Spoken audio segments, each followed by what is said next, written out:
Hi, I'm Nick Tyrone. I'm the neoliberal centrist dad, and I am here today with Bim Afolami. Bim was the Conservative MP for Hitchen and Harpenden from 2017 to 2024, and he was the Economic Secretary to the Treasury as well, near the end. When the election was called. And he's here today, and we're going to have a great chat. Welcome, Bim. Cool. Very happy to be here. So the first thing I want to talk about, it's a big subject, but it's on everyone's lips, and I'm certainly thinking about it, which is, and I get different, when I speak to people who are within the Conservative Party, I always get different answers, so I'd be really interested in That's yours. A shock. I know, shock, I know. Which is, how big a threat really is reform? I mean, it's the biggest threat the Conservative Party has faced probably in as long as we've had modern politics. Right. And the reason for that is not really because of reform. It's because of the Conservative Party, i.e., the government of which I was a part in the last year, and obviously being a Conservative MP before that and doing different sort of roles, I had first-hand experience of what it's like to be in a party that is institutionally and ideologically decaying at the same time. Right. And why I say that is not that there are not people with ideas. That is not what I'm saying. What I'm saying is, really in the post-Brexit period, the Conservative Party lost its ideological moorings. So it went from being, we're all about free markets and that's the right answer, to Brexit happening, which scrambled the free marketeers a bit, because if you want free markets, then what's wrong with the single market, right? Right. So then it became more focused in a sort of, I think Boris actually missed a huge opportunity with this. Maybe we'll come on to this. But there was a sort of Gaullist conservatism, big government, big state, pro-green, big investment. We're going to level up. We're going to do big infrastructure projects. Taxes might go up a little bit, but that's like a price of keeping the country together. That's a price of improving public services, forcing new hospitals for the NHS. Yeah. We're going to build this, that, and the other. And we're going to do that alongside Brexit. And that looked coherent, but it wasn't, because the moment Boris Johnson went, for reasons obviously we shouldn't go into all that, but we all understand, he went, and I think it was right that he had to go. But the moment he left, it became apparent that it couldn't hold without him. He was the only person who was really able to embody all those inherent contradictions. And then the party under Liz Truss said, no, we're going to go back to free markets again, but do it in a way that felt incoherent in the context of subsidizing energy bills, the tune of like 80 billion, or being a really hard line on Brexit, but yet not in the right ways, and being anti-migration, but yet wanting, having had really supervised sort of, rather overseen the highest migration figures ever. So the whole thing just felt completely incoherent. And so people just didn't know what the Conservative Party stood for anymore. And by the time it got to Rishi, who did his best, worked hard, tried hard, but it was almost, I'm not saying he didn't make mistakes, but it was almost beyond his control by that point. It was too late, yeah. And so ideologically, what I'm really saying is the Conservative Party didn't really know what it was. And that's why reform is such a big threat, because the reform knows precisely what it is insofar as how it appeals to the public. I think there are a lot of internal contradictions with reform, but they're not apparent to the public. And I think, therefore, it looks like they're a right-wing party of conviction against a right-wing party of no conviction. And I think, therefore, it's a very, very big threat. I think you've hit on it, and actually I think Brexit being the start of it is absolutely correct as well. This sort of idea of, well, is the Conservative Party a party about, is it a party for people who like markets, who like free markets, who like, is it low tax, is it low spend, is it we're trying to keep out of business's way? I think one of the things that you got with Brexit was that whole, when businesses started to say, well, we don't know what's going to happen, we're actually worried about this. There was a sort of a reaction against that. And I think that was one of the huge contradictions. As you say, Boris could kind of keep that together, because for whatever reason, it was very odd that he was running on what was essentially quite an interventionist platform, and yet somehow the free marketeers were fine with it because, well, it's Boris, it'll all work out. And then, as you're right, as soon as he went, since he's been gone, there hasn't been a coherent idea, and I still kind of feel like that's at the crux of what the Tories' problem is it, does it want to be a free market party, or does it not? Yeah, well, the short answer to that is the Tory party does want to be a free market party, but the public doesn't want the public doesn't want untrammeled free markets anymore. That's the problem. Right. And Boris, to his credit, he's a very astute politician. He understood that intuitively. Yeah. And so knew that effectively people wanted more spending. They wanted the NHS to work. They wanted hospitals to be upgraded. They wanted more money put into schools. They wanted these things. To be fair, Theresa May also understood these things as well, as did Nick Timothy, who's now in the House of Commons and is playing. It will play an increasingly big role in the party. So I think that there was an awareness that the Conservative Party couldn't be this thing that the Conservative Party had been telling itself that it was. Yeah.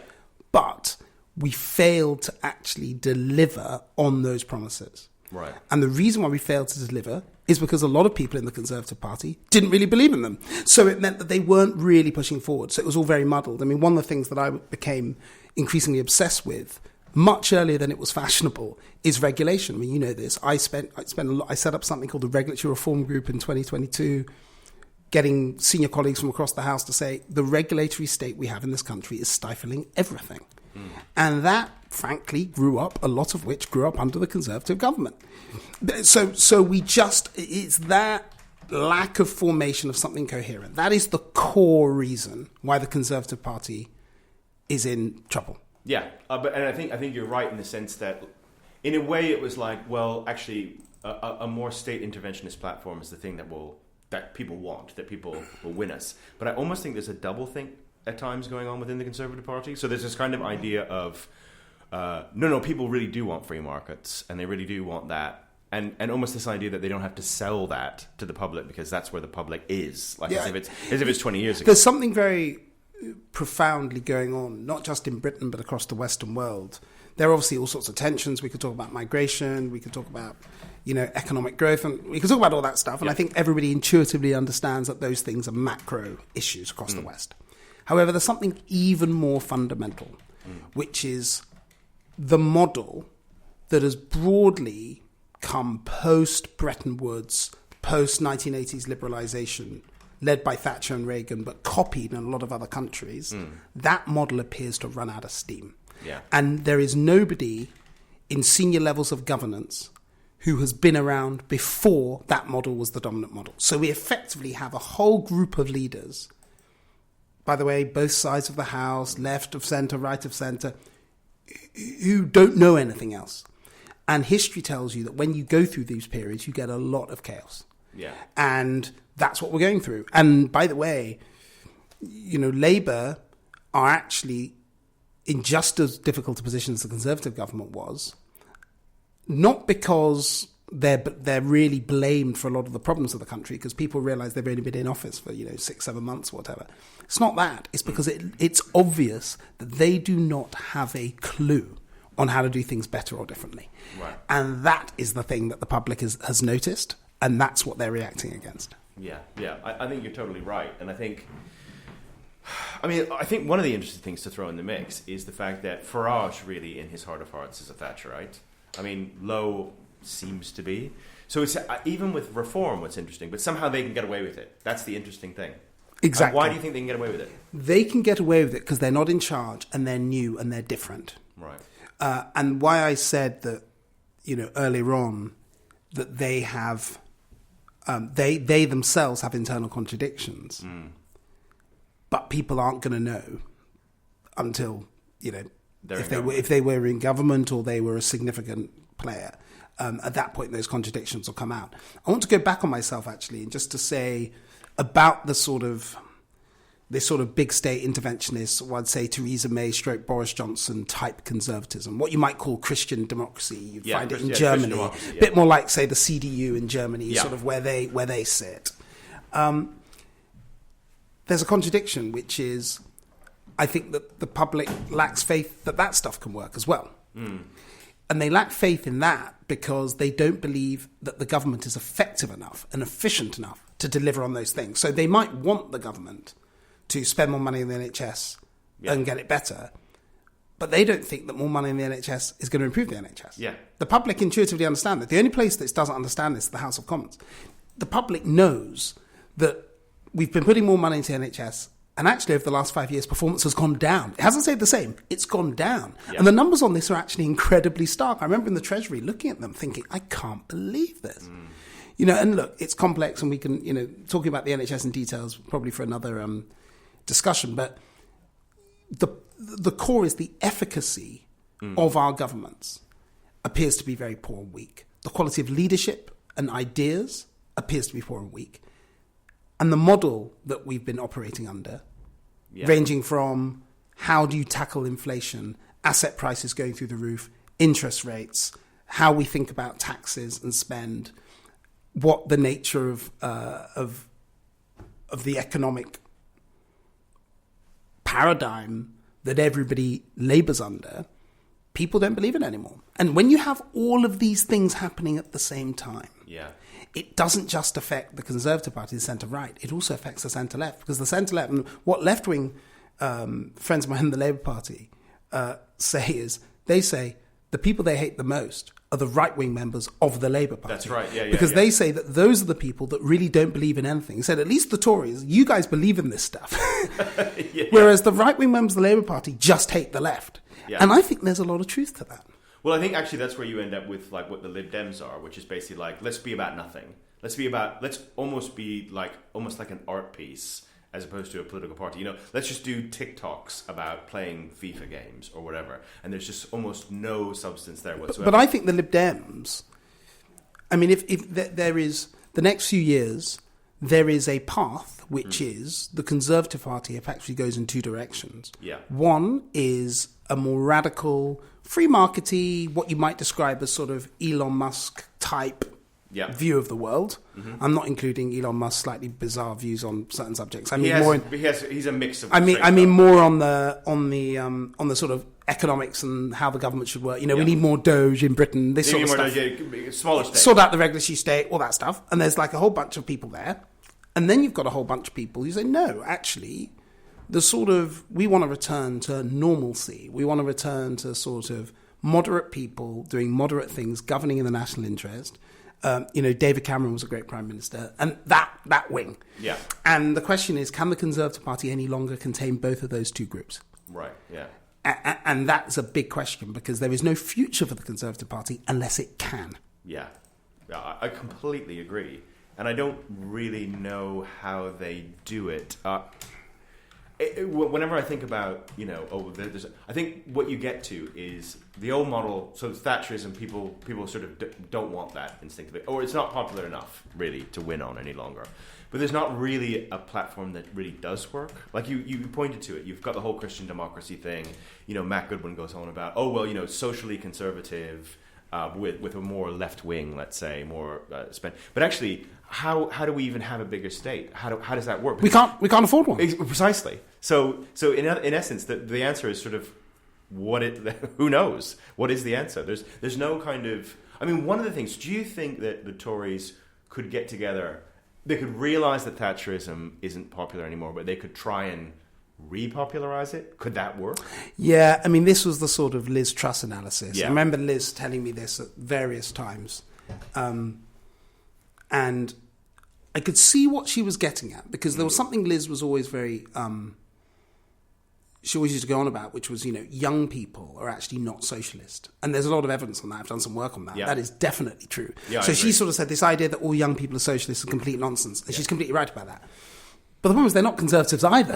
Right? I know, yes, so they're quite libertarian. And I do think there is a libertarian streak, definitely in British politics, that hasn't really found an expression. And I think reform will hoover a lot of that vote up, because finally those people have somebody to vote for with conviction. But... I sort of feel that one of the most frustrating things in every Conservative Party leadership contest, of which, there have been quite a few in recent years. There's been a few. There's been several, yeah. Several, is the absolutely cringe-inducing moment when every leadership candidate have to talk about how much they loved Margaret Thatcher. Yes. And you just sort of think, if you actually think about this, Margaret Thatcher is the 50 years since she took office as leader. It's 50 years, yeah. You've got to move on, guys. She did not go, what was Neville Chamberlain's view? No, she didn't. What did Chamberlain and Baldwin think? How did they think about things in the 30s? Because that is the period of time we're talking about. It is. She did not go that. What she said was, and not just her, the people around her. They said, what are the problems of today?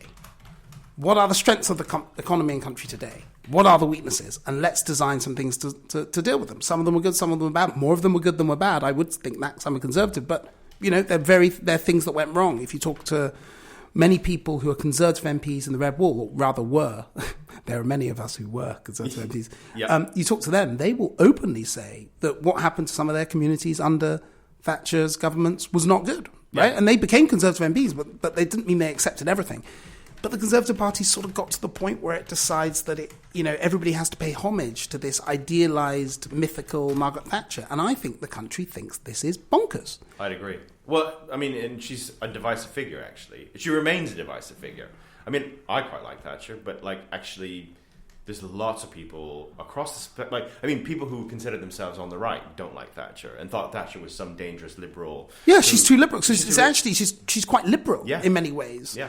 And, and as I say, it's not about whether we should talk about whether you liked her or not, but that was something in the past. It's in the past, and you've got to think about today and the future. I agree. And that is the thing that is most lacking in British politics now, which is an understanding that we need to think of the problems of today and how Britain can go forward in the future and what is required to do that. And that is, I think, why this current Labour government is in such trouble so quickly, which in some senses is unfair because they really have just got in. Yes. But it's amazing how unpopular they are. And I don't think it's because of the budget per se, though the budget wasn't a good budget. I don't think it's because nobody likes Keir Starmer, though nobody does like him. Yep. It's because people have worked out that they don't know either. And once the public has gone, oh my goodness, we gave these guys a big majority and it's obvious, they don't have a clue. That's why it is such a dangerous time, not just for the Conservative Party, I should say, but also for the Labour Party. I'd agree. I mean, one of the things I think with Labour is I think they had this idea of, I think the vague idea, and it worked as a campaigning tool, but then as soon as they were in government, it was just, it fell apart, which was, we essentially kind of want to be as Toryish as we can do while being the Labour Party. And there was always going to be checks and balances with that. I mean, I personally think about stuff like the Workers' Rights Bill, which is clearly very influenced by the unions. It's almost like, we'll give this to the unions and that'll be great. And then you have the Liz Kendall, Get Britain Working Again stuff. And that's much more certainly well on the right for Labour. But the problem is they don't cancel each other out, but sort of one weakens the other. Yeah, I think it's a very old-fashioned way of doing politics that doesn't work anymore. Right. So politicians still in their heads think they can go to one group and say one thing, go to another group and say another thing. Yeah. Now that's you can sometimes get away with it as a politician in relatively semi-private settings. When I was a member of Parliament, I do something in my constituency talking to 30 people, and then I'll say something as a minister in London. You know what? You can sort of get away with that because I wasn't, I was mid-level minister. I wasn't running the country. A chancellor doing that, harder, but still vaguely possible. But a government saying, oh, we're just going to give this workers' rights things to the unions and, don't worry, business. Yeah. We'll still tell you're pro-growth. Yeah. Do they not think business knows what's going through Parliament? They employ armies of lobbyists to do this very thing. Yeah. And they say, oh, right, well, we're going to talk about being pro-growth and we're going to build Heathrow and whatever. But no, we're also going to stop non-doms coming here because we're going to say that if you're a British non-dom, we're going to have all your worldwide assets be subject to inheritance tax. I mean, guess what? They're not going to be here. Yeah. But we're still pro-growth. It's just ludicrous. It's so obviously ludicrous that I can't understand how they think it's going to work. And then people wonder why the economy is grinding to a halt, because people don't want to invest in Britain right now. Yeah, and I think it is a sort of idea. It's almost like when I look at Labour, it's like they're trying to sort of be an idea of the Tories without being the Tories. It's sort of like, well, how could we sort of move into that space and be sort of much more free market and much more pro-growth and all these things? But at the end of the day, they're still the Labour Party because they still have all the baggage of the Labour Party. They've got the trade unions. They've got a very left-wing membership who are going to be annoyed. It's sort of like, how far can they drag all that to something, and also it's not really their natural home. It's not, and it's not held with conviction, right? Yeah. It's not held with we have made this analysis of the British country, the country, or the economy or society. We're going to do these things, and we're going to do them for these reasons. And everybody is signed up to that. Every minister you see, from the Prime Minister down, they genuinely have understood and internalized the reasons for why they're doing something. Now, you may not agree, but it all would hang together. But this is the problem. It doesn't hang together. And I go back to my central point. The reason why it doesn't hang together is there's no ideology underpinning it. Yeah. And if there's no ideology underpinning what you're doing, you're going to get lost. Because in government, things just come at you the whole time. Look at where they are on all this, on the foreign policy stuff. So you're in a situation where you have a Labour Party that appears to be to the right of the Trump administration on foreign intervention. Yes. Right. Now, by the way, I'm not saying inherently that is a bad or wrong position. Mm-hmm. But it's a bit weird for the Labour Party to be in that position, right? Well, it is. It just doesn't seem, nothing these guys do seems to hang together at all. Although, to be fair, I will play devil's advocate on that, only in the sense that one of the reasons it is hard for this Labour government and for Starmer and the people around him is left and right. It's also weird now how you describe like what is left and what is right. Well, in foreign policy, it's it's completely it's turned upside down now. Well, it's turned upside down only because you have a situation where when I grew up, I'm not that old, the left of politics was pro-peace, pro-helping people, anti-killing people, generally. Very much so, and very the right, anti-intervention in any sense. Yeah. And I remember one of my most formative moments when I was younger was the Iraq War. And I can remember how that pretty much went down that left, line. right, yeah, I'd agree. Broadly, yeah. But now, the neocons are left-wingers. I'm like, what is going on? Yeah. If you go to a left-wing part of the country, you see the Ukraine flag flying, saying, fight, fight. I mean, by the way, they're not saying their own sons to fight, but that's a separate issue. But that's a separate issue, yeah. They say, fight, fight. I was like, what's going on? I just find this whole thing completely bizarre. And the reason why it's flipped is because the left has now become the party that wants to prop up the status quo system. Right, yeah. And the right, more than the left, has started to say, you know what, this whole thing doesn't work anymore. Now, the right is divided about what does work. Yes. But I think the right has come to a conclusion that, I don't know, whether it be on migration, human rights laws, the economy, regulation, whatever it is, the right is in the mode of let's rip things up and start again. Yeah.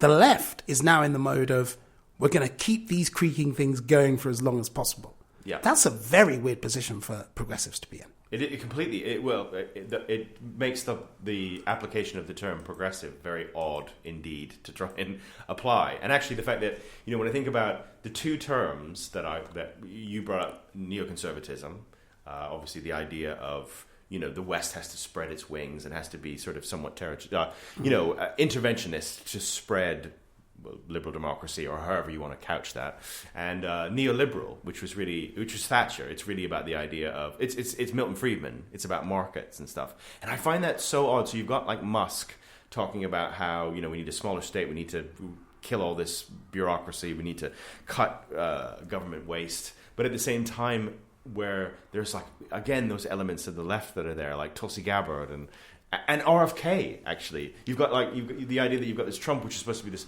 hard right in, that's how it's viewed, government. And then you've got RFK, who's all we need to get all the additives out of American food and stuff. I mean, that would have been a very left-wing position. And I think arguably still is. Yes, I mean, that's the thing. I mean, RFK Jr., though I think the guy's, a bit kooky. Yeah. Just because someone's a bit kooky doesn't mean everything they say is wrong. That's true. And it's clear that when it comes to food in the US, they have a real problem with obesity. They have a real problem with some of the chemicals that's in their food. Absolutely, yeah. 100%. Yeah.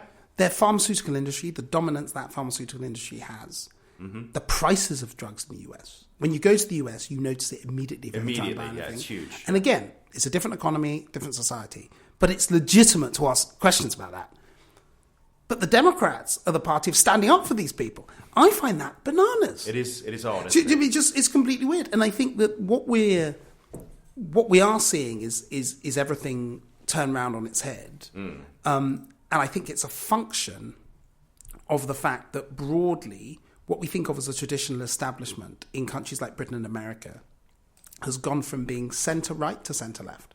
So the people who occupy positions of authority in public bodies, in universities and civil servants, diplomats, over the last 30 years, those people have just inched a bit to the left from where they used to be. They were never extreme people, but they just inched to the left a little bit. The centre of gravity, the Overton window there has shifted. Just a bit to the left. I don't think it's moved as much as lots of Conservatives think. I just think that they moved to the left. And in Britain, Brexit was a very radicalising force for a lot of these people. So these are people who often voted Conservative, quite moderate Conservatives, establishment figures, went to public school, all the rest of it, and they just thought Brexit was mad, so they then started voting Labour or Lib Dem.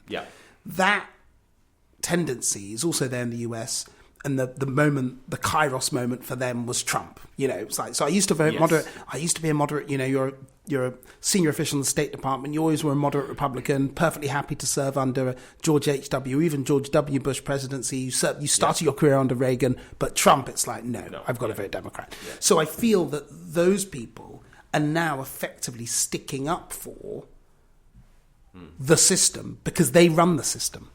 And the right has been gradually excluded from these positions. Agreed. And so the right thinks, well, this system isn't even delivering anyway. Why don't we blow the whole thing up? So I actually think it's quite personal. I think it's really about who occupies the seats. And I think that the seats are now occupied by broadly more centre-left people than centre-right. And that's why the left is, in my view, trying to prop up what is obviously creaking badly. And I think that you end up with so much politics then, because it's so unmoored from ideology, coming back to what we were talking about before, you end up with politics that's so vibes-based, it's unbelievable. You know, someone can say the most like left-wing things, but if they say it using sort of a right-wing vibe, then some of that it's fine, and vice versa. I think that's kind of an odd thing. Who do you think does that well? Trump, actually, to some extent. Or some people around his administration, you know, they will say these things that you'd think like if it was Corbyn and he become PM like in 2017 or whatever would have just perfectly fit in. You know, like for instance, all the stuff that he's been saying about had this conversation with Putin and it's you know, you can imagine actually like if the Labour left had gotten to power during that's the kind of things that they would have been saying. Oh no, all we want is peace. Everybody just wants peace. We've been talking to Putin, and actually he's a good guy, or you know, all that stuff. Vladimir Putin, he understands. He's pro peace. You know, great guy. Great guy. Yeah. He believes we should build Riviera in Gaza. He's going to come. He's going to have a penthouse. It's going to be amazing. It's going to be called the Trump penthouse in the middle of Gaza. And then also, you know, how some of these things, again, it's a vibes thing. And actually, when you look at it, like, for instance, Israel, Palestine, and how that's become so right-left, you know, it's a thing. Like, if you're on the left and you say anything that's even, like, remotely sort of, well, guys, there's two sides to this story and October 7th, and come on. Suddenly, that's just complete heresy on the left.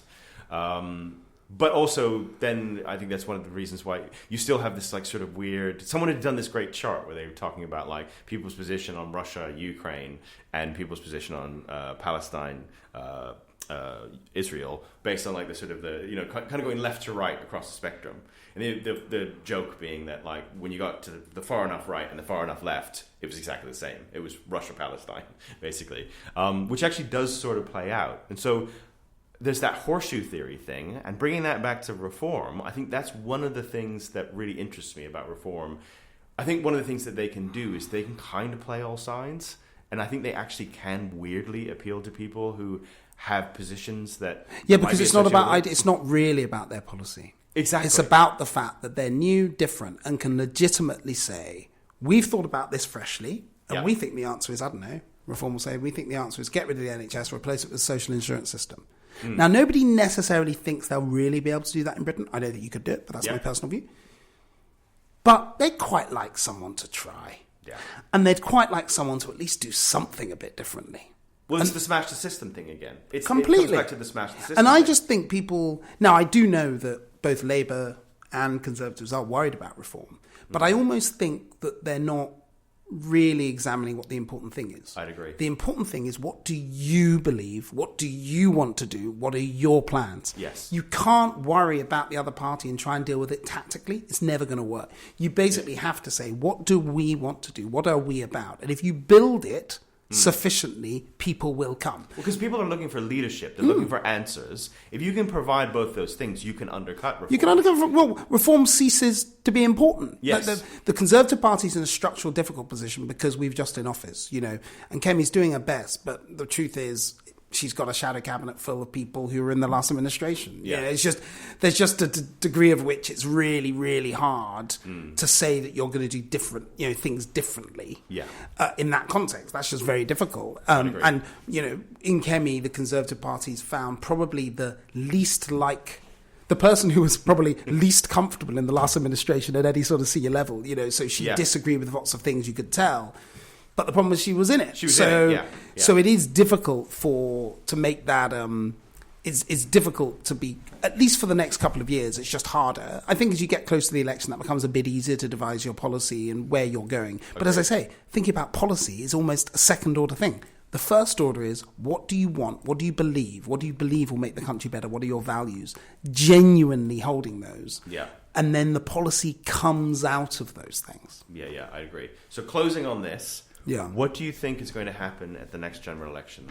I'll put it this way, I don't need a full prediction, but what do you think will happen to reform? How many seats do you think reform could end up with? I think that reform are too limited talent-wise. I think that's a big one. To sort of win an election. Yeah. But as I see things, I think we could end up with a French or German style result, but without a system that knows how to deal with that. Yeah, I'd agree with that. I mean, the worst and it's impossible to know the numbers because it's too variable. No. But I think that there is no party at the moment that is able to command the confidence that it has the ideas and the people and the talent to really run the country in the way that Britain understands. Yeah. And therefore, I could easily see the SNP having a bit of a revival in Scotland. I could see Labour losing a lot of seats to Reform and the Greens, but not that many to the Conservative Party. Yeah. The Liberal Democrats probably being the only party that I'd be confident would hold their position quite